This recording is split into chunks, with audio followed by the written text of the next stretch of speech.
Buenas tardes a todos.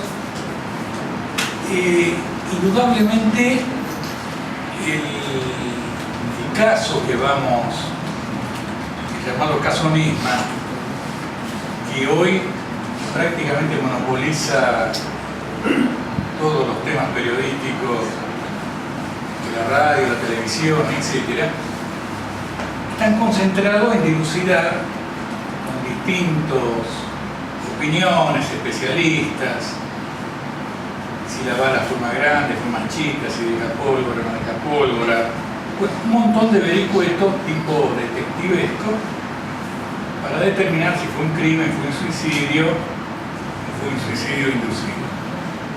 Probablemente el motivo de la charla no tiene este propósito, no vamos a traer acá ninguna prueba material para determinar si fue alguna de las tres variantes. Vamos a tratar de considerar cuáles son las razones de que un caso de esta naturaleza haya provocado tamaño terremoto político y a dónde va este proceso que se está viviendo acá en el país. Casos como lo de Nisman en la historia de los países no son excepción a la regla, ocurren a menudo. Lo que no es a menudo que ocurra que frente a un caso como el de Nisman se desate tamaña crisis política. Una crisis política se desata cuando hay un contexto de orden más general, de debilidad del gobierno, fracturamiento, crisis en las relaciones de ese gobierno con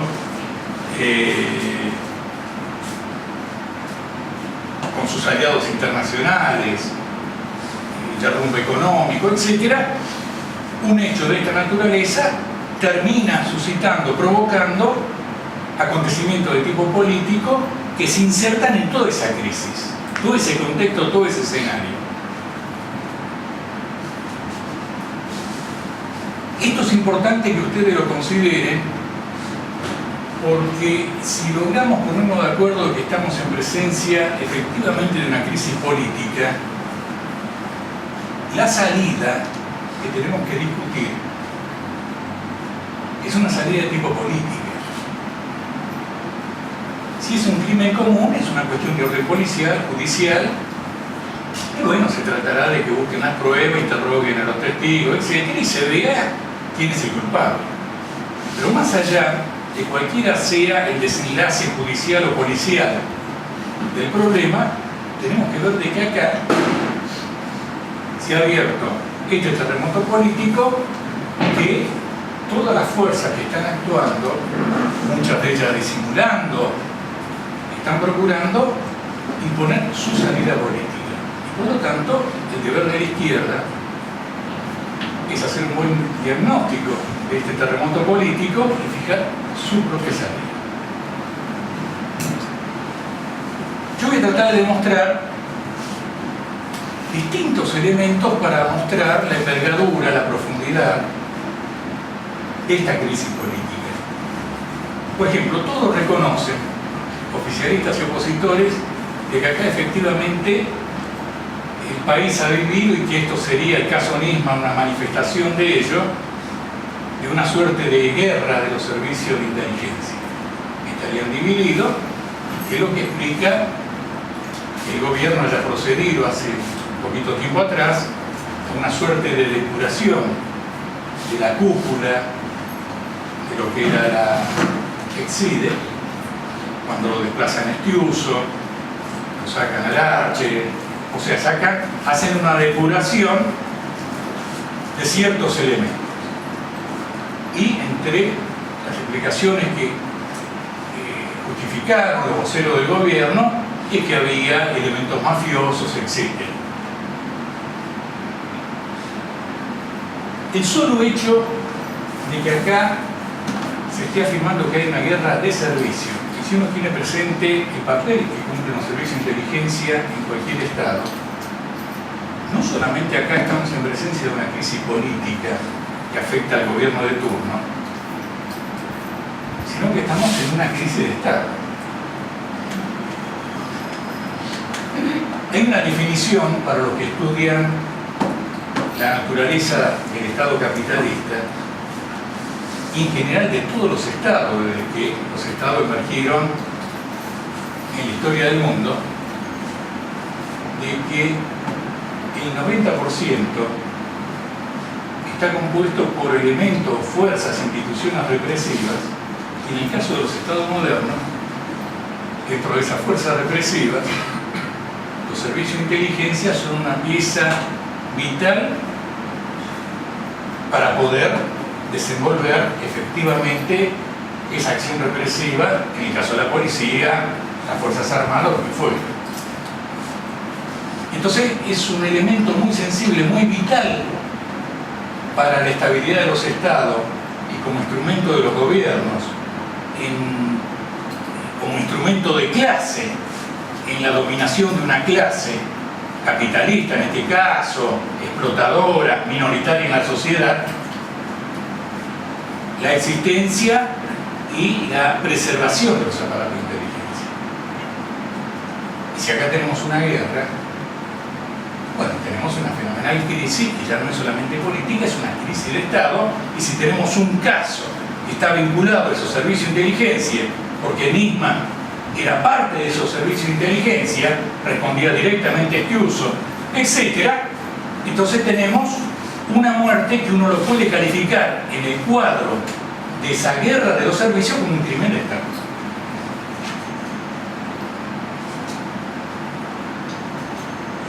Ustedes tienen que saber que Nisman no es una persona que apareció ahora se ha hecho conocido en la opinión pública.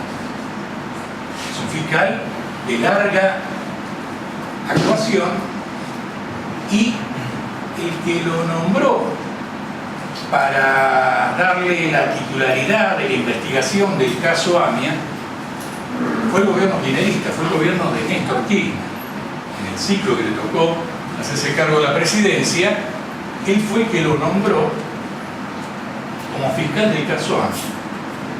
Y él fue el que le colocó a este estudio para que, digamos, fuera el elemento asesor, el tipo con el cual este fiscal tomaba vínculo con los servicios y los servicios le iban a proveer la información enlatada de la cual después el fiscal iba a usarla para hacer lo que tenga que hacer en su papel de fiscal. Entonces esto es muy interesante porque en este momento que se produce el caso Nisman ya no era un hombre de los K. Por eso el enfrentamiento. Y por eso el propio Nisman, que fue nombrado por los K, aparecía en este último periodo en el escenario haciendo la propaganda de que iba a haber una denuncia que iba a demostrar que desde la Presidenta de la República, desde Cristina, para abajo, los principales funcionarios, el canciller Timmermans, Elías, hasta la organización Quebracho y su dirigente Steche, etc., todos habían cumplido un papel de encubrimiento del atentado a la AMIA. Una cosa gravísima. ¿No es cierto? Entonces, obviamente, cuando se conoció esta situación, ¿qué es lo que ha salido a hacer el gobierno? Ha salido con los tapones de punta a denunciarlo a Nisman, que era un agente de la conspiración, de las corporaciones, de los servicios extranjeros, que respondía a la CIA, que respondía a la Mossad, que respondía a este uso, etc. Entonces, acá tenemos varios elementos que muestran la gravedad de la crisis, porque hagamos de cuenta lo siguiente: yo soy un director técnico que lo coloco a un defensor para que pare la ofensiva de los rivales, y el tipo hace un arreglo con el equipo rival para hacer un gol en contra. Es un fracaso mío como director técnico. El otro podrá ser un traidor, vendido, lo que quiera, pero yo como gobierno, que soy el que lo nombro, lo puedo cambiar, el que hago la selección del personal, es un fracaso rotundo. ¿Cierto? Y el que gobierna es el que gobierna, y el que fracasa gobernando tiene una crisis. Se fabricaron una crisis. Ahora, ¿cuál es la explicación por la cual alguien que es promovido a la titularidad de la investigación de una causa de tanto renombre, de tanta importancia, que en términos de la justicia sería toda una promoción, en términos de que me seleccionaron a mí, no seleccionaron a otro fiscal que están compitiendo para ver quiénes toman las causas más relevantes? ¿Cómo se explica este viraje, este pasaje de Nisman, este pasaje de Stiurzo al campo de la oposición? Nosotros hace más de un par de años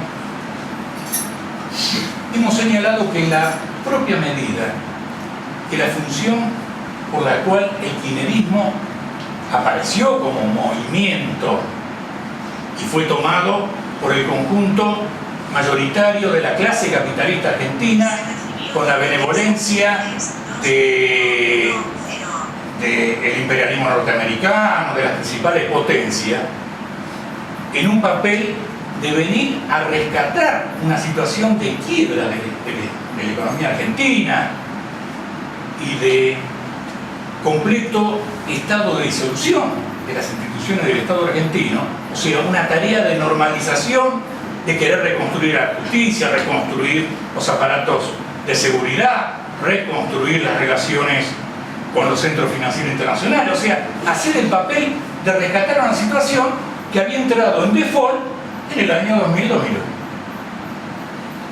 Entonces, durante una serie de años, los tipos pudieron sacar, renegociaron la deuda, hicieron esto, engañaron a la gente, crearon un espejismo de que había un gobierno progre, En un momento determinado, una serie de factores se combinan: crisis internacional, agotamiento de los recursos para hacer esa reconstrucción, etc. Y ya el gobierno kirchnerista queda en términos políticos como un gobierno de sábana chica. No podía contemplar la continuidad del rescate, de sostener los negocios del conjunto de los capitalistas. Entonces, para sostener a este había que quitarle un poco al otro. Entró en choque con el campo, se metió con esto, entró el otro, y se produce una fractura de la clase capitalista argentina, y en la medida que la crisis internacional se seguía profundizando, la sábana chica se iba cortando cada vez más, el Estado y el gobierno iban entrando en falencia, en agotamiento, etc., y se produce un giro, lo que uno puede calificar como un cambio de frente de un sector considerable de la clase capitalista, y en correspondencia con ello un pasaje de toda una serie de sectores de los políticos que habían comulgado, que habían estado con Oscar, al campo de la oposición. Y entonces aparece que un Massa, que había sido jefe de ministro, jefe de gabinete en el gobierno kirchnerista, se pasa a la oposición, ¿cierto? Labaña, que había sido uno de los ministros, se pasa a la oposición. Y sucesivamente una cantidad de kirchneristas se pasan al campo de la oposición. Entonces acá tenemos una fractura de la clase, ¿cierto?, que domina el escenario, la estructura productiva del país, que proponen otro rumbo político, un sector de políticos que abraza ese cambio de rumbo político, y por lo tanto esto se traduce también en una fractura en las Fuerzas Armadas y en los aparatos de inteligencia. Entonces, la aparición de Nisman, ¿cierto?, cargándole el fardo a la Cristina, ¿cierto?, la aparición de Stiurzo, etcétera, cumpliendo el papel que estaba cumpliendo, por el cual después lo terminan depurando, es simplemente la expresión de esta fractura. Y cuando una clase dominante se divide y los políticos se dividen acompañando esta fractura, este y lo otro, tenemos una crisis colosal. Una crisis colosal que coloca en peligro toda la estantería de la dominación capitalista.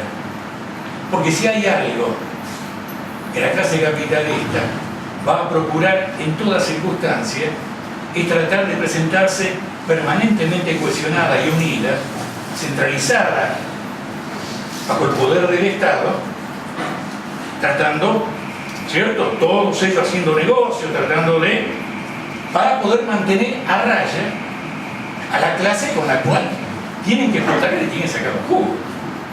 Ahora, si ellos se dividen por arriba, corren el peligro en el cuadro de una crisis que los de abajo perciban este cuadro de división, de disgregación, y se aprovechan de nuevo para hacer avanzar sus posiciones como explotados si logran ponerse de pie de alguna manera de forma independiente.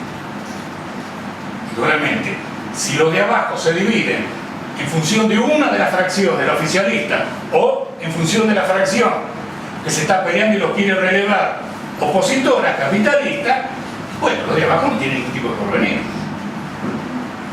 Pero el gran problema que se presenta en la República Argentina, con la aparición del Frente de la Izquierda, etc., es que ha aparecido una referencia de carácter político creciente, de carácter independiente.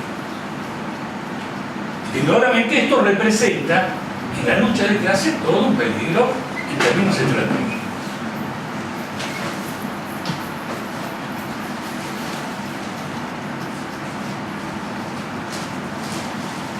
Cuando el gobierno de Cristina, para, digamos, acreditar a su gobierno y desacreditar a los opositores, en este caso a los Estiuso, a los Nisman, y está declarando de que son agentes de los servicios extranjeros, etc., se han encargado, uno lo escuchó en el discurso de Cristina, etc., de ocultar que durante 12 años, aparte de que fueron nombrados por ellos, durante 12 años, Nisman fue el fiscal acá.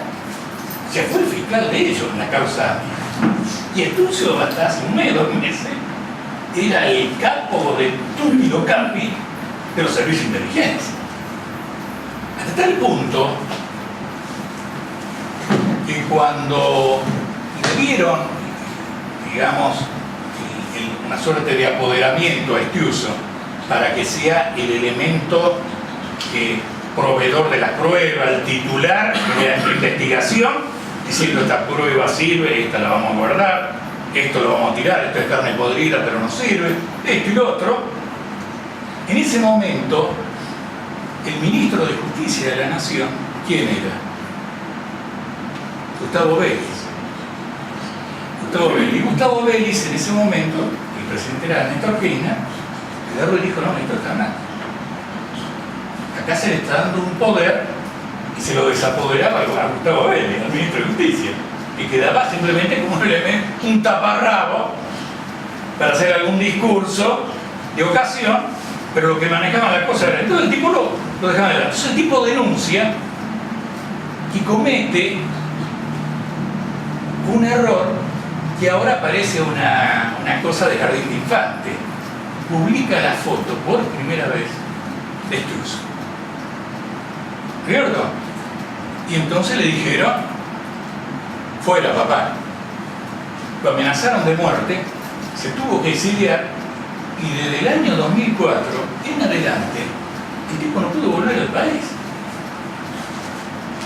Cuando digo que parece una cosa de jardín de infante, porque ahora, a la luz de la crisis de los servicios, de la guerra que los envuelve, ahora todo el mundo conoce a todos los espías. Ahora ya van a la televisión, parecen intrusos, esto, sí, todo, y yo salgo con él, salen las novias, esto, ¿no? Todo el mundo tiene, así como antes estaban las botineras, ahora están las espías, es la toda loca. Entonces es la descomposición, es una descomposición. El servicio de inteligencia se caracteriza de que tienen que estar ocultos, si no dejan de ser un servicio de inteligencia. ¿Cierto? Los servicios europeos y todo eso tienen protocolos porque tienen completamente prohibido sacarse una foto. Tienen totalmente prohibido sacarse una foto. Acá se pelean por ver quién se saca la foto y quién se la publica o algo así. ¿Cierto? Bueno, entonces tenemos efectivamente ahí otra manifestación de una crisis. Ahora, esta denuncia que le han dicho, che, ustedes son, vos Estiuso sos agente de la CIA, vos Nisman sos de la Mossad, este y lo otro. ¿Qué hay de verdad? Toda la verdad. Pero no es una verdad que ensucia a Estiuso y a Nisman. Porque a Nisman lo pusieron como fiscal de la causa AMIA porque era un agente de la Mossad. Y Estiuso, ¿por qué lo pusieron como el proveedor de la información? Porque era un agente de la CIA. Entonces, que ahora lo estén acusando, ¿cierto?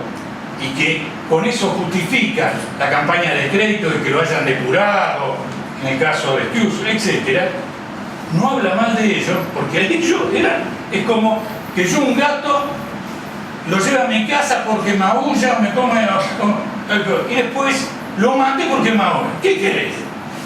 ¿Qué le hace? Si es de la CIA, va a actuar con respecto a la CIA, pero vos lo nombraste porque era de la CIA. Esto pone al descubierto el carácter antinacional de un gobierno que se ha presentado como un gobierno nacional y habla de la naturaleza completamente cobarde de nuestra clase capitalista argentina, que como clase capitalista, como burguesía nacional, es completamente incapaz en las cuestiones esenciales de defender la autonomía de nuestro país. Entonces, cuando uno agarra y dice, yo tengo un país, soy un Estado, el Estado argentino, ¿quiénes son mis adversarios? Los otros Estados, que van a tratar de dominar el mercado mundial, van a tratar de dominar la diplomacia mundial, van a tratar de dominar el escenario militar mundial, y lo otro. Y lo van a hacer tratando de dominarme a mí. Y yo tengo que tratar de que no me dominen a mí. Entonces ellos me van a tratar de espiar a mí, yo voy a tratar de espiarlo a ellos, contra inteligencia, para que no me espíen. Y lo otro, lo retiro. Acá, esta burguesía, que es capaz de pelearse por algún negocio, el valor de la soja, dame un mango más, pero por el estilo, han tolerado, sin chistar, de que los servicios de inteligencia estén colonizados, estén subordinados a la diplomacia, a la política y a los servicios de inteligencia de las grandes potencias. ¿Cierto? Es muy importante porque nosotros, en toda esta crisis, tenemos que poner de relieve todos estos elementos políticos para desenmascararlos, para demostrar por qué tienen que ser superados y por qué ninguno de ellos, ni la clase capitalista como tal, que es la clase dominante en este momento en el país, ni sus expresiones políticas, pueden tener la capacidad de darle una superación en términos democráticos y en términos nacionales. De ninguna manera. Están condenados por las pruebas de la historia.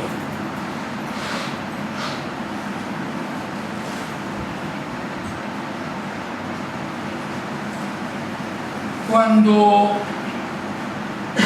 se produce el atentado, bueno, por un lado ustedes tienen que saber que todo el mundo habla de la causa AMIA. La República Argentina tuvo 2 años antes otro atentado, y fue el atentado a la Embajada de Israel, que también fue sangriento, tuvo como 40, 50 muertos. Fue mucho más cruento el del AMIA, hubo 85 muertos, centenares de heridos. Entonces, cuando se produce esta situación, desde el punto donde estaba el gobierno de Menem en ese momento larga la teoría de que podrían ser los sirios los que estaban interesados. Posteriormente cambiaron y largaron la postura de que eran los iraníes. Y luego, con la causa de los iraníes, le han dado mayor intensidad en un momento, menor intensidad en otra, y en algún momento Israel y Estados Unidos tuvieron homogeneidad en quién tomar como elemento acusatorio. En otro momento hubo cierto dislocamiento. Lo que es interesante es que la política de los gobiernos argentinos, Menem, Egarrúa, y lo que le sucedieron, siempre han seguido no una política que surgiera del interés nacional, de consideraciones propias, de investigaciones propias, sino del rumbo de la política que imponía fundamentalmente los Estados Unidos y en algún momento Israel. Por ejemplo, cuando en la época de Menem se largó la teoría de que Siria era el responsable de los atentados, y había distintos elementos que podían dar lugar, digamos, a que pudieran serlo, como un acto de venganza de los sirios contra Menem, en el sentido de que le habían financiado la campaña y después el tipo le hizo pito catalán. Entonces un acto de venganza, ¿cierto? Podría ser, no va a ser la primera vez que ocurren hechos de esta naturaleza. Pero en ese momento Israel estaba negociando con Siria lo que se llama los Altos de Golán, las mesetas de Golán, que es una zona que Siria perdió en la guerra de 1967, en la guerra esa de los 6 días, que estaban negociando un nuevo estatus, y te lo devuelvo, ¿cómo hacemos? Y en nombre de pacificar y dejar aislado a Hezbollah en el Líbano, aislar a los palestinos en el otro, no darle apoyo, una negociación que le convenía a Israel. Entonces, ¿a quién acusaban? Y bueno, los iraníes. Estamos los iraníes. Entonces metieron los iraníes y metieron los iraníes. Y en toda esta circunstancia trataron siempre por todos los medios de que la conexión local nunca fuera efectivamente investigada, en nombre de que acá era una conspiración de tipo internacional, etc. Como si un atentado de esa naturaleza se pudiera hacer, si efectivamente lo hubiera hecho Irán o Siria o alguien desde afuera, sin una apoyatura de tipo local. Es imposible. Es imposible. ¿Cierto? En ese marco, en un momento determinado, surge la necesidad de esto que ustedes habrán escuchado, que se ha hablado mucho, del llamado memorando. ¿Y en qué consistía este problema del memorando? Consistía en que en un momento donde los Estados Unidos habían entrado en una fase de negociación con Irán, después de haber estado muy distante, amenazando una guerra de ocupación, habían entrado en una negociación para neutralizar la posibilidad de que se equipara con arma nuclear Irán. Entonces habían bajado los decibeles y lo otro. En ese momento, el Estado argentino dice, bueno, muy bien, vamos a bajar los decibeles y entramos en una variante negociadora de la acusación contra Irán, que consistía en lo siguiente: que un juez argentino pudiera viajar a Irán para interrogar a los que están acusados. En eso consiste.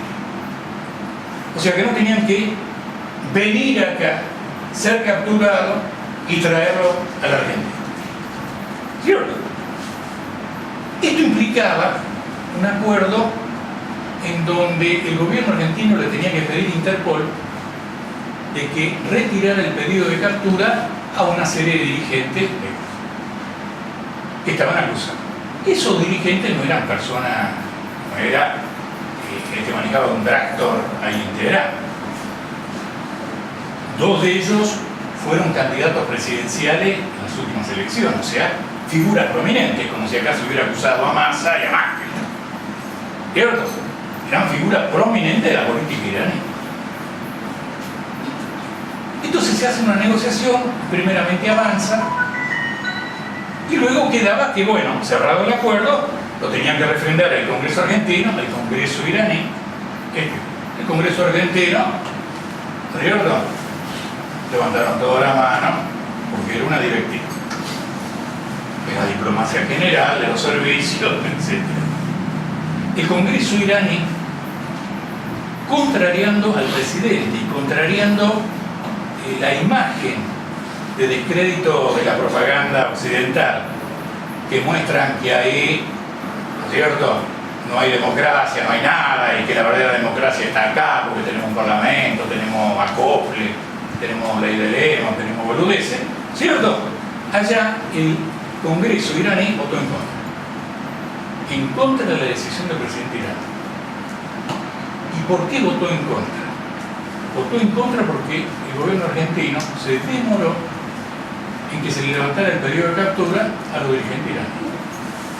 Entonces dijo, acá nos quieren joder, lo retiro a la mierda. Votó en contra. Y entonces se empantanó. Cuando se hace esta cuestión del memorándum, en ese momento nadie protestó, nadie aplaudió. Por ejemplo, Israel no salió a protestar, pero tampoco salió a atacar, Estados Unidos tampoco. Y estaba el antecedente de lo que había ocurrido en Libia cuando había habido un atentado, ¿cierto? En Inglaterra habían volado un avión, etc. Y habían descubierto que el que le había metido la bomba al avión estaba refugiado en Libia.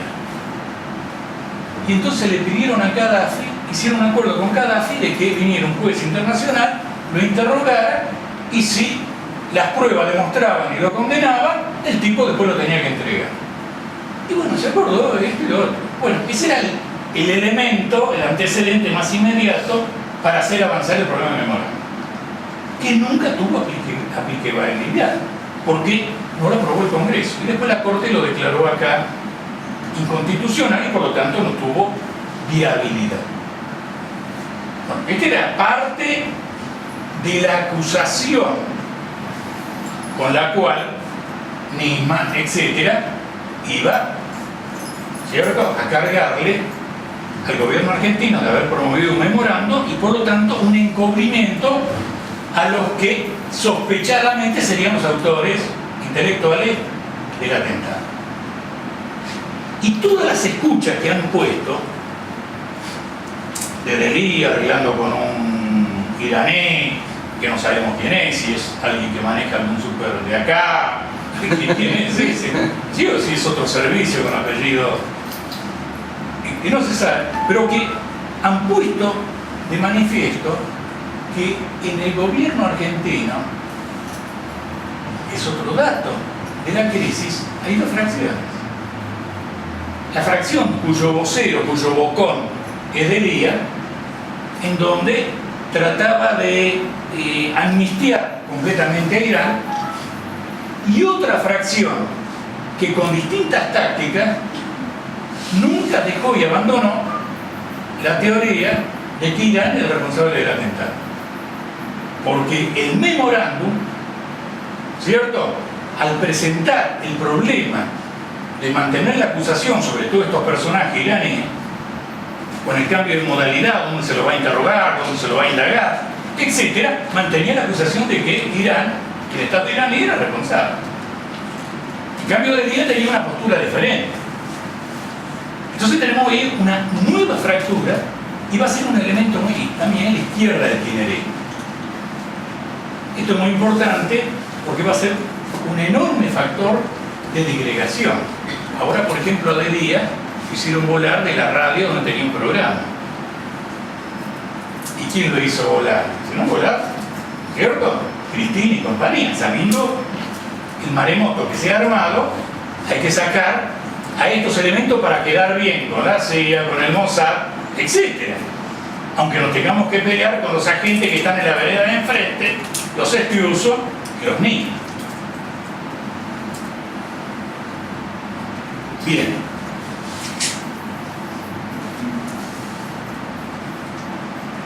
Frente a todo esto, te quiero señalar para que podamos llegar a lo que es nuestra política, es señalarle, porque posiblemente ustedes no lo recuerden, o quizás algunos sí, los más viejos, nosotros, nuestra política fue repudiar el atentado a la embajada, el atentado a la AMIA, lo denunciamos como un crimen contra el pueblo argentino.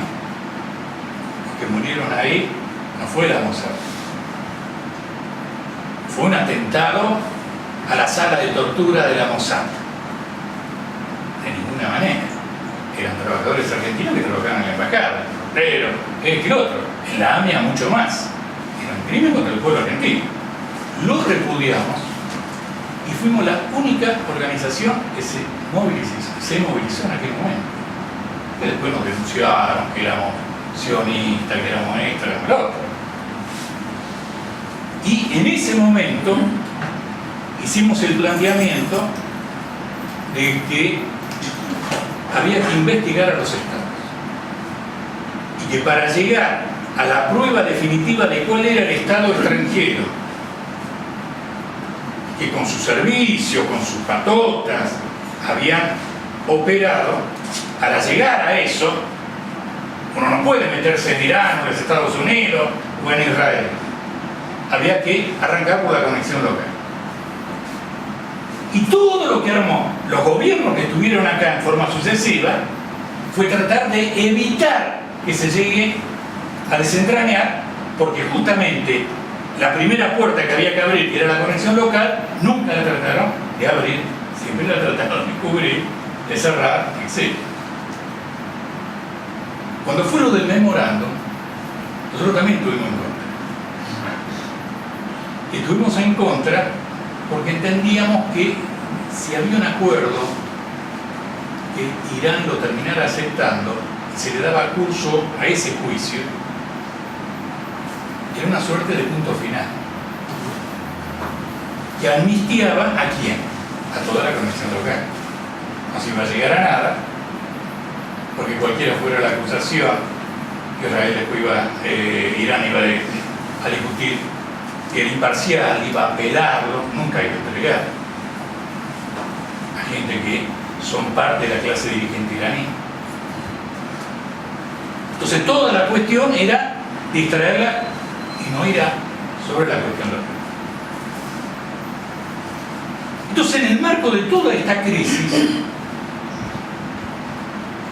la situación se ha ido agravando y el gobierno argentino ha procedido a adoptar una medida que para algunos puede parecer muy radicalizada y es simplemente un cambio de collar para que siga el mismo perro, que es esta disolución de la llamada Secretaría de Inteligencia para crear la AFI, la Agencia Federal de Inteligencia, que es simplemente un cambio de nombre.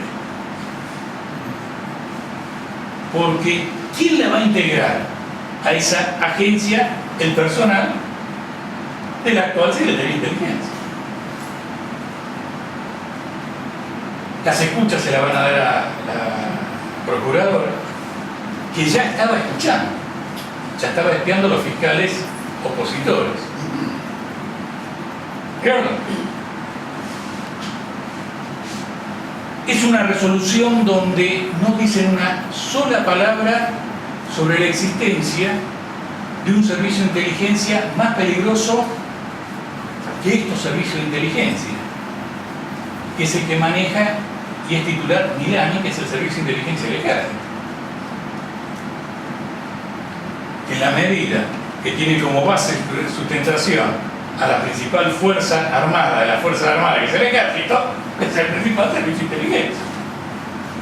Es el que puede barrer con todos los otros servicios de inteligencia, llegado el caso, por medio de un golpe de Estado, o lo que fuera. Entonces, el gobierno ha utilizado este recurso que le tiene que dar sanción legislativa, etc. Y la oposición, que ha salido a pegar un montón de gritos, esto y lo otro, nosotros lo tenemos que denunciar desde todo punto de vista. En primer lugar, porque toda la oposición, los Massa, los Macri, los radicales, etc., todos están comprometidos en el encubrimiento de la causa AMIA y de muchos otros crímenes cometidos en estas últimas décadas. Porque la existencia de un Stewart viene del año 72. Significa que Alfonsín lo absorbió. ¿Y cuántos otros equivalentes? Significa que el gobierno de la Alianza nada hizo, ya habiéndose producido el atentado al año de la embajada, por desentrañar, modificando la política investigativa. Nada. Continuó la política de Menem. Nada hicieron ninguno de los gobiernos. Macri le dio como responsabilidad en la creación de la Policía Metropolitana, ¿a quién? A Fino Palacio, una espía que está enjuiciado, un juicio que va a comenzar ahora en el mes de junio, por encubrimiento en el atentado al AMIA. Entonces no se salva nadie. O sea que en el encubrimiento de la AMIA es una razón de Estado y por lo tanto compromete a toda la fuerza política que están comprometidas en sostener al Estado capitalista. Más allá que después se puedan pelear en las elecciones, denunciarse en esto, sos un turro, tránfuga, pero en cuestiones fundamentales de la estructura del Estado, ahí tratan de cerrar fila. Y con ese compromiso de que traten de cerrar fila, la propia envergadura de la crisis los separa, los choca, los divide, y ahora todo el intento del lado de la oposición por un lado, del lado del oficialismo por el otro, es tratar de encontrar un punto de acuerdo que estabilice esta crisis. O sea, que evite los carpetazos que pueda mandar Stiuso, porque si fue jefe de contrainteligencia durante 20, 30 años, debe tener prueba hasta de las novias,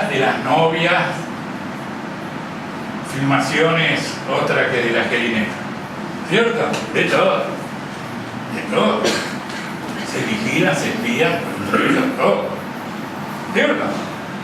Entonces están tratando de que esto no salga porque el peligro es que se profundice la disolución de ellos mismos. Y que esto ponga todavía más al descubierto la naturaleza de los servicios de espionaje, la naturaleza del Estado, la naturaleza de estos personajes que tienen una misión que se la delegan los capitalistas para que ellos puedan gobernar en nombre de ellos, en nombre de los intereses capitalistas. Entonces la oposición está metida hasta el codo. ¿Cuál es nuestra política? Bueno, indudablemente estamos por la disolución de la sede, por esto, que se abran todos los archivos, etc. Pero nosotros alertamos contra los planteos que se llaman laterales, que son los planteos que en medio de una crisis se levantan, inclusive como expresiones radicalizadas, pero que pretenden cambiar cosas que parecen que cambiaría todo para que no cambie nada. Por ejemplo, ha habido planteos que han dicho algunas agrupaciones que se disuelva la CIDE. Bueno, Cristina ahora la disolvió. La disolvió. Y crean otra que es lo mismo. Entonces lo que decían que disuelva la CIDE, ¿cierto? Sin decir cuál es el gobierno que tiene que disolver los aparatos y qué tipo de servicio de inteligencia y por lo tanto qué naturaleza de gobierno es el que tiene que estar instalado para que determinados servicios de inteligencia estén al servicio de los intereses populares y nacionales. O sea, que en la naturaleza de esta crisis y las soluciones está la cuestión del poder. Entonces el planteo que el Partido Obrero hace, que vamos a tratar que también lo haga el Frente de Izquierda, bien que las organizaciones del Frente de Izquierda están un poco como desbordadas, como una cosa que lo supera, porque son organizaciones que todavía no han madurado, que están detrás de los llamados conflictos sindicales, por importante que sea y por importancia que también haya que estar, pero no puede ser nunca el pretexto de devaluar, de que el eje de toda la crisis y de todas las perspectivas de acá en adelante en el país está en el desenlace que tenga todo esto. Entonces, nuestro partido, ¿cómo formula el planteo? Siendo un partido que lucha por un gobierno de trabajadores, por un gobierno de izquierda, por un gobierno de frente de izquierda, ¿cómo es que hacemos el planteo de poder en este momento? Bueno, el planteo que hacemos es que es necesario interpelar al poder en los ámbitos del Congreso Nacional y en todos los ámbitos donde se los puede interpelar. Es una guerra sin Por ejemplo, el MST nos salió a atacar diciendo cómplices. Cómplices de este y lo otro. Y no entiende nada. ¿Cierto? Cada vez que hay una crisis y uno no está en condiciones de tomar directamente el poder, la experiencia histórica ha demostrado que uno tiene que formular un cuestionamiento al poder existente, estableciendo un ámbito, una instancia de tipo constituyente que ponga en discusión todo: el poder constituido, la economía constituida, la historia bajo la cual hemos llegado a esta historia, a este presente, ¿cierto? Las relaciones sociales, etcétera, la cuestión de la Asamblea Constitucional. Todo el problema es que en este momento, en esta coyuntura, la iniciativa no la tiene la izquierda. La tienen los Macri, la tienen Massa, la tiene la oposición capitalista. Si nosotros planteamos la Asamblea Constituyente de forma directa, la Asamblea Constituyente plantea la renuncia del gobierno. Que por lo tanto, como sustitución del gobierno constituido, emerge una constitución. Si lo planteamos así, el que va a usufructuar de un planteo destituyente es la derecha. Y no nos vamos a aprender jamás a un planteo destituyente con la derecha. Jamás, porque entonces nos fulminamos. Entonces tenemos que hacer un abordaje que permita que las instituciones constituidas, ¿cierto?, y por medio de una campaña, desenmascararlos a los oficialistas y a los opositores.